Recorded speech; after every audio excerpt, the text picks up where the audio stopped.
Welcome back to Worth Effort Woodworking and the fourth video in our Prerequisite series.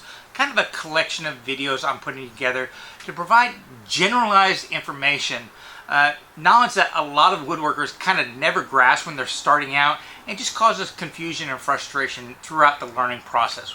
We just want to get rid of those hurdles right off the get-go. So right as you're starting out, you can come into it with a little bit of base knowledge. And this video, we're talking about how we join wood together.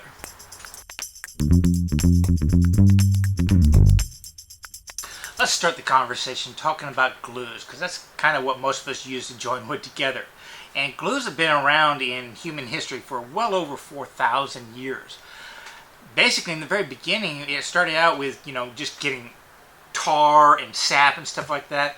But pretty quickly, we progressed to boiling skins and animals and stuff like that. The old guys, they would boil up the carcasses, the hooves, the bones, that kind of stuff. Boil that for quite a while, then sift off that water and then keep boiling that down until you got a kind of crystalline stuff. And that was basically animal glue. Mix a little water with that, heat it up, and there you go. You have a style of wood glue that we use to this date. Hide glue. Now, for the most part, today, our glues are actually stronger than our woods. You'll hear that quite a bit, and you'll see a lot of tests out there where people will glue up a joint, then they'll break it, and you kind of always see the wood breaking before the glue joint breaking, because it is stronger. But how does wood bond those boards together? What's actually happening is, it's not bonding to the wood, it's bonding to itself. And because it starts out as a liquid, that liquid kind of morphs into little crevices, cracks, even the cells to join it. And once you do that, if it joins part of the glue that's inside one cell on one board to part of the glue that's inside the cell of another board, well, there's your bond. Kind of like Velcro. It just kind of sinks all together. The glue is not actually adhering to the wood. It's adhering to its other wood glue molecules. There are different angles going out throughout that joint. So when we break the wood joint, you're not really breaking that glue, you're breaking the cells that the glue is bonded to. Now, as I said, hide glue has been around for woodworkers pretty much since we've been making furniture from wood. It's really common in the Roman era. What's kind of funny though is when the fall of the Roman Empire in the Dark Ages, all through Europe and stuff like that, glues across the board in furniture making kind of went out of favor. It wasn't really till the Renaissance era where they started really refining hide glues into different functions. They found out different properties, like if you boiled hooves, which is what most of the modern day hide glue is from, it was better for woodwork. But if you used other animals, such as fish or even rabbits, you got different purposes. I mean, glue made out of bugs was great in the bookbinding industry because it is a little bit more flexible than the normal hide glue. And yes, when those old jokes about taking your horse to the glue factory, that's actually what happened because people weren't really eating horse back then. So when, the family pet workhorse died, that's where they went to boil them down to make glue for different industries. And in fact, in Holland, the first mass production factory that made glue, they were making hide glue. And back then, they made it just like we make it now, either pelletized or liquid. The pelletized version, they just dried off the water, they boil the skins and stuff like that, then they dry it down until it just turned into like a crystal. And what's so cool about that is those crystals pretty much have an indefinite shelf life. You can leave in a bag or a box or something like that, and until you add a little bit of water and warm them up in a glue pot. FYI, the glue pot, keeping it warm and full and ready to use, was one of the first jobs apprentices had throughout the Renaissance era. Well, once you had that glue pot, that's when you could use it. But if you let that glue pot kind of boil down, well, it crystallized and you could reuse it later on. I mean, as long as it wasn't wet, because it is a protein byproduct, it can spoil, bugs and stuff can attack it, funguses can grow on it, that kind of stuff. As long as it was dried, it had an indefinite shelf life and could be reused. That fact alone makes it one of the best glues out there, even to this day, for things like instrument making. I mean, the Renaissance was when instruments like the violins and guitars and stuff like that came into effect, because the parts could be glued together, and if you ever had to adjust them, you could take them apart. That was the other thing about it. Because you could reheat it up, turn it back into liquid form with a simple little bit of moisture and a little bit of heat. Well, the parts of the violins could be heated up with a little bit of moisture, a little bit of steam, a little bit of heat, and removed out. The other thing is that its viscosity, it doesn't soak into the wood like a lot of our modern day PVAs that we'll get to in a second, so that you could actually crack it. Because a lot of instruments, what they would do is they would glue it all down, and instead of soaking and reheating it, they could hit it really sharply and the parts would separate out, and then they could re-glue it. Another thing is, because it could be reversed back and forth, well, the glue set time is really actually pretty fast with this, because once it cools down from that heated form, it's getting pretty tacky. Well, if you're doing something like a cello, which it takes you a long time to glue all that stuff, well, what you could do is put the glue all along the rim, let it cool off, then you put your piece on top of it, get it all locked in and set, and then you do something like heat up a little knife spatula, put it up underneath it, and you could heat the glue up, and it would re-liquefy, turn into a glue, and go around the outside of the cello, clamping it as you went. So you could glue the entire edge at a lot slower rate. I mean, hide glue's properties for woodworking are wonderful.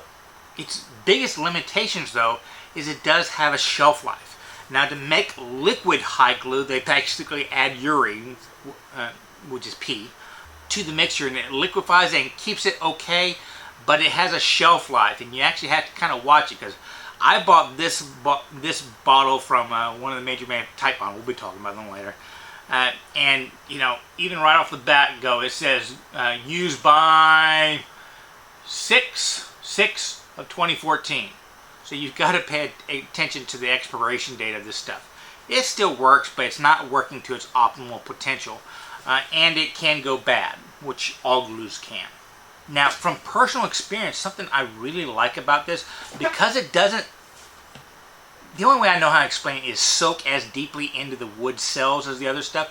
It acts a little bit like a lubricant, where a lot of the other glues, once you put them on the wood, the cell fibers kind of swell up because they absorb into the cells. So if you got your dovetails fitting just perfectly dry, and then you put a lot of other glues on it, well, it gets tighter, whereas that doesn't happen with hide glue.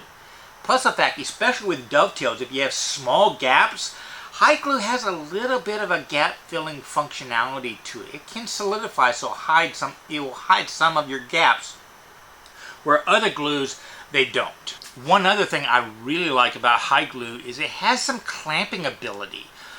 As the glue dries, it kind of brings pieces together, whereas other glues things move a little bit. So with hide glue, you can actually take two boards, and with no gluing whatsoever, they actually call it a rub joint. So you put glue on two boards like this, you just kind of rub them together, hold them for maybe a minute, and then just set them down so that they can just sit there for a while, and the glue will bring that joint together to get it really nice and tight, which is kind of cool, and I don't know of any other glue that does that. So for furniture making, this stuff is great. And in fact, if you talk to furniture restorers, a lot of the general consensus right now is the stuff we make today is unrestorable compared to like the Victorian era and all the valuable stuff now. Because the glues that we are using kind of came into favor right around 1932, 1940. It really started widespread use throughout even elementary schools in the 50s. And those glues are non-reversible. What I'm talking about are the PVAs. PVA stands for polyvinyl acetate, and most of us are familiar with it growing craft project in school, the typical Elmer's white glue. And this, the properties of white glue are such that It is actually one of the more popular glues for high-end furniture makers because it dries clear and has a really long set time compared to other stuff. So you can move stuff around and then let it sit overnight to cure up instead of being cured to a workable state in 30 minutes. And that's really critical to some stuff. Plus that, you know, they dry and clear. If you're doing like something like a holly inlay in walnut, well, the other glues that are commonly used, they might have a little bit of a seam that has a different color to it. Though I will say one of the things you can do to PVA glues is you can somewhat color match them with dyes and pigments and stuff like that, so the glues won't show up as much. In fact, Titebond, which they're kind of the go-to right now, the name brand in PVA glues in the woodworking community. You just see them everywhere. They even have one PVA that's specifically designed for darker wood, such as walnut, so that the glue line shows up a little bit darker. And if you're doing a very, very light wood, like maple or something like that, you use that one, you can get a nice aesthetic of a black line going down the joints if you want to highlight that kind of stuff. Most of us don't. Now, FYI, Titebond comes in basically 3 flavors, and it can be somewhat confusing to people coming out. This is really all you need. This is all I ever use. I buy it, I get it by the gallon. You have to watch out for it though. If you ever see like watery substance on the top, it's bad. It's gone bad. Just get new stuff. I mean, this gallon is only like $14. But some people make products that go outside a lot. So they came up with a different version, Titebond 2. It's about its same effectiveness. I really can't tell the difference other than this one sets up a little bit quicker than this one right here, and I can't tell that. The third version that they came out with was basically a waterproof outdoor kind of glue that has a little bit longer setup time, so you can do that when they call that Titebond 3. So that's really the difference. If you're making stuff for your furniture shop or something like that, you're basically paying $1 or $2 more for a bottle like this for each one of these, just because you want to. Now, Pbs Glue were invented back in 1912 by some German. What was his name? Fritz Klatt. But it really didn't become popular until it started being mass-produced by companies like Elmer's or something like that. Which, you know, I always think it's funny because Elmer's, they had a cow for their logo. And Pva Glue is not animal-based, unlike what everyone was using back then right here. So, and the cow is smiling. So do you think Chick-fil-A ripped off Elmer's for their entire advertising campaign where the cows say eat more chicken so you're not eating cows? Anyways, I mean, Elmer's came out and they came out with a whole bunch of stuff, but you know, most of us got associated with it during elementary school, which is great marketing.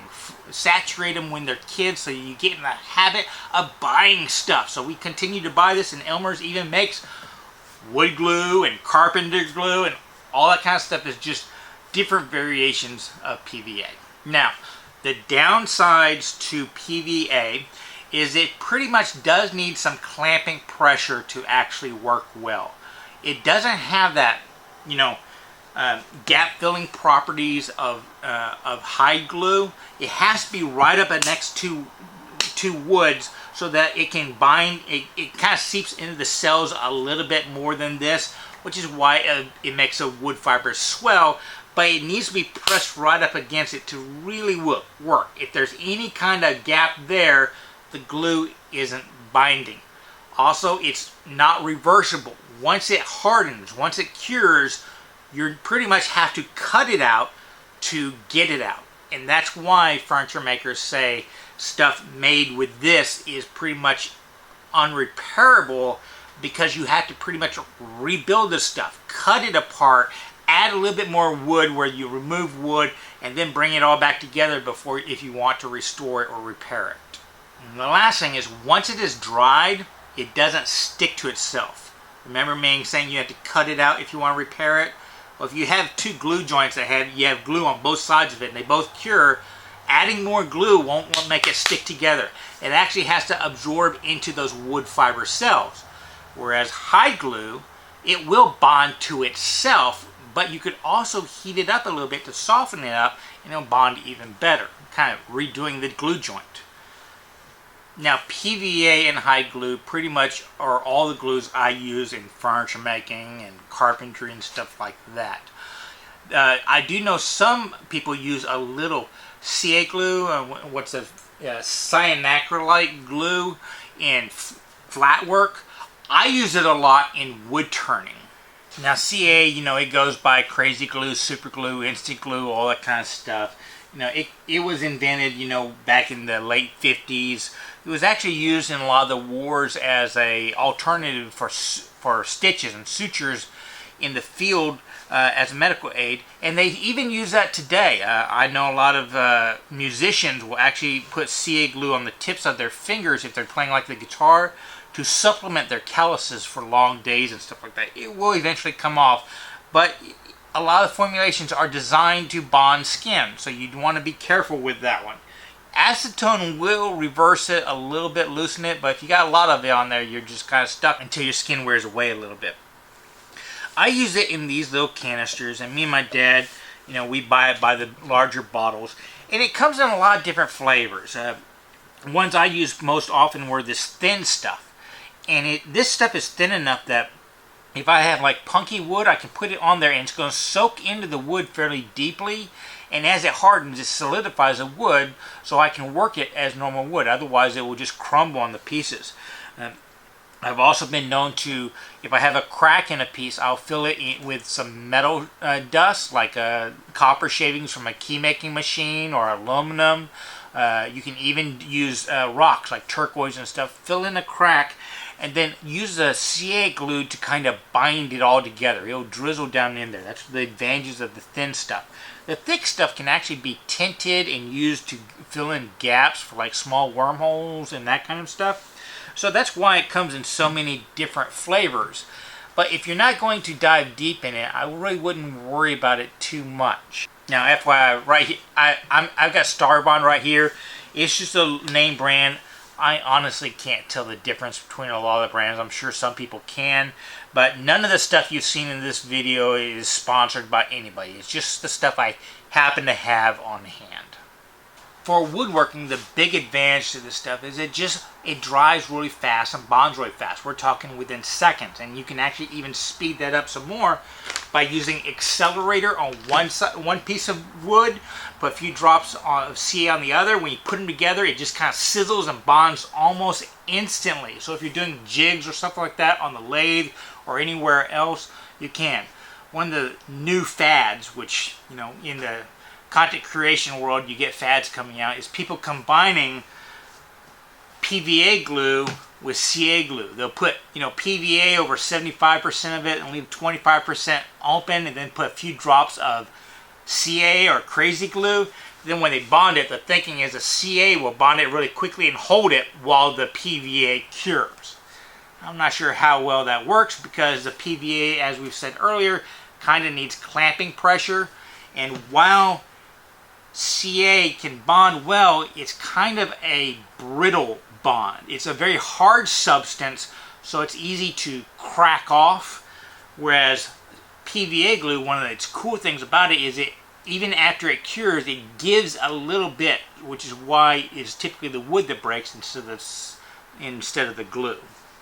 Now, don't make fun of me, but another glue I use quite a bit is hot glue.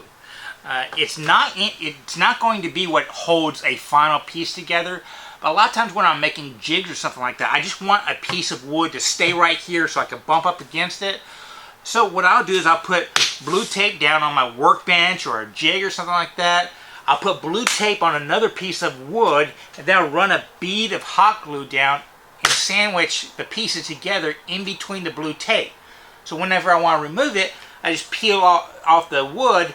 The blue tape's there, I can peel the blue tape off. So I'm basically using hot glue to bond two pieces of blue tape together. It worked really well. And on the lathe, a lot of times you can use this stuff to bond small pieces to like a wood chuck or something like that so that you could turn it. It has a little bit of impactness to it. But what's horrible about it is you can't squeeze it too tight. Once you lay it down, there's always going to be a gap there. So this is not something I would use on a finished piece or anything like that. But, well, I take that back. I have actually used it on the inside of floating panels and stuff like that. I'll put like a little drop in there just to keep it from rattling as much, because it will compress a little bit over time so that the panel can squeeze that out and in a little bit. That's probably the only thing I use it for, but that's not really as an adhesive. It's more of a dampener because, you know, as it dries, you can do that right there. You can always reheat it up too. But when you're using hot glue, get a good gun. I'm not saying go out and get the yellow brand or anything like that, but get one that's going to heat up quickly and stay hot. A lot of the guns I've used in the past, they don't seem to heat up hot enough. It's just enough to slightly melt the glue, but it's not tacky. You want to be able to squirt it and it comes out as a liquid, and then keep going off of it so it feeds it through, because that right there, you'll use that up in a few squeezes of the button. That's how much you can put down. So get a good gun, and it will last you decades. I mean, there's not much to them. So a cheap gun will just frustrate the hell out of you. Another liquid glue that's gaining popularity is polyurethane glue. Most of us nowadays are knowing it as Gorilla Glue because of marketing campaign. It comes in this brown stuff or yellow, clear stuff, and they say it bonds just about anything. I've only used it one time. I just bought the package for this video right here. I know a lot of other woodworkers swear by this stuff, but the thing is, it expands, and I don't like that. So if there's moisture in the air or on the wood, because it requires moisture to cure, but if there's too much moisture, it kind of foams up and you get this foamy mess coming out of the joints where it shouldn't be there, because when it wasn't there when you clamped it up and left it overnight. I'm not a big fan of it, but don't take my word for it. Try it out on something and you might really like it. I do know some woodworkers swear by this stuff. I just have not caught that bug yet. Now, in the shop, you will find uses for your good old-fashioned rubber cement. You know, that's the kind of stuff where you put it on two pieces, you kind of let it dry so that it's not tacky anymore, and then you lay it down together and it bonds perfectly. A lot of people will use that for veneers or vinyl tops on things because it just gives you a little flexibility of being able to roll the piece on and set it. I use it for bonding leather to metal in a lot of my tools and jigs, like the holdfasts and stuff like that. That's what this bottle was used for. And good old spray adhesive. If you're using sandpaper for your sharpening, you need to be able to attach that sandpaper to, you know, your glass or marble or granite, or I always get those two mixed up. But works great. Just spray it on, let it set a little bit, or not, depending on how much you want the adhesive to work, and then slap on a piece of sandpaper. If you're using this with jigs, because a lot of times I will take sandpaper on different shaped pieces of wood and use that as a rasp. This is great. Or if you want to put a design, you know, you print it on a piece of paper, kind of put that on a piece of wood to cut it out. This is perfect for that kind of stuff. Lastly, epoxy. Epoxy is not just something we use to make river tables with or fill with different dyes and stuff like that. It actually is an adhesive. It's not an adhesive I use much in my woodworking, but I can see some advantages to it. This is stuff my dad has. I'm storing a lot of his stuff while he builds a shop. So we had this there, and epoxy basically comes in two parts that you mix. So you mix only the amount you need. And what's cool about it is, well, I mean, you've seen it. People pour it into those river tables or make different things out of it that you can turn or stuff like that. So it becomes a solid unto itself. So it's great for gap filling. If you ever have a mortise and tenon joint where you're putting one male piece of wood into a female hole, well, if there's any gap there, movement right there, if you use epoxy, it will fill that up and solidify the joint. So you don't have to stress about a gappy joint if it's a hidden joint. A lot of people like epoxy because it has a long setup time. If you're doing a lot of little tiny pieces in a long chair or something like that, using epoxy will give you a couple hours, up to, you know, half a day. to be able to take it back apart and put it back together, and then it will cure overnight. I've always found what happens with epoxy when I use it is it's kind of loose and then it cures fairly quickly. What I do use, again, I don't use the big pump setup much, but what I do use is the little 5-minute package you have right here. It's got the two parts, the resin and the hardener. You just squeeze them out evenly. It mixes it just at the right ratio. Mix it with a toothpick or something like that. I use chopsticks quite a bit, and that allows me to adhere metals to wood, so I can like hide magnets and stuff in my different pieces. And that's my main purpose of this, is maybe securing hinges a little bit until I can put the screws in, that kind of stuff. And I just use a little 5-minute epoxies. The big downside to epoxy that I see is it doesn't stay clear unless you get a very expensive or a certain formulation. Most of the stuff we have right here, if you're using it for gap filling, it's going to turn yellow and cloud up over time. And I've seen that quite a bit in the show circuits and the art markets I see, where somebody will have a really nice table and they'll use good old standard epoxy to fill like wormholes and stuff like that, and it looks glass smooth and perfect, and then you see that same piece several years down the road, and everywhere they filled it, it just looks like a piece of snot was in there. That's not a good look. I also find epoxy pretty expensive, so there's that. So there are the main glues I use in my shop, and hopefully I'll give you kind of a general information of what's available. And I'll tell you this, these right here are the only balls you'll probably see in the background of my videos. All the rest of this stuff, it goes in the closet for when it's needed, which isn't very often. Well, I hope you enjoyed that, and maybe it demystified glue a little bit. It's not some magical substrate. You can actually make things like PVA and hide glue. Using old, dog chew toys, that kind of stuff. The rawhide there, boil it, melt it down, and distill it, make your own, which might be a cool experiment. You can also play around with PVA glues to make stuff like slime and different putties. There's lots of little experiments out there. But these two right here are what handle most of woodworking throughout the centuries and what we do today. Whether you are a carpenter, a fine furniture maker, a wood turner, an inlay artist, an intarsia, scroll saw, whatever, if you're wanting to join two pieces of wood chemically, or it's actually mechanically, but it's with a liquid, glue's where it's at. Next up, we'll talk about the more mechanical ways we do this kind of stuff and the joinery we can make in different areas of our craft. Y'all be safe, have fun, and remember, it's always worth the effort to learn, create, and share with others.